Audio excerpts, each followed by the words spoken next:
বন্ধুরা কেমন আছো? আশা করি সবাই ভালো আছো। আর এই মুহূর্তে আমি যে জায়গায় দাঁড়িয়ে আছি, এই জায়গাটা খুব ডেঞ্জারাস এলাকা। মানে সুন্দরবনের মধ্যে এই এলাকাটাও একটা ডেঞ্জারাস আমাদের লোকালে এলাকার মানুষের কাছে। এদিকটা দেখুন চাষের জায়গা, বাড়িটা অনেক দূরে। আর এইটা হচ্ছে সুন্দরবনের লোকাল লাগোয়া জঙ্গল। জোয়ার এসছে, এখন জোয়ারের জল। আর খানিক পরে এটা শুকনো হয়ে যাবে, ভাটা হয়ে গেলে শুকনো হয়ে যাবে। এই যে জঙ্গলটা এবং এই যে লোকালিটি এরিয়া, এদিকে ঘর অনেকটা দূরত্বে আছে।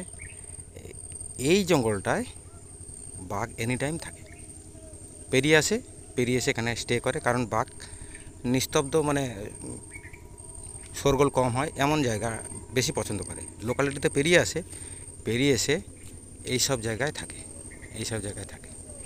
আর যেহেতু এখান থেকে লোকালিটি একটু দূরে, এই দিকটা,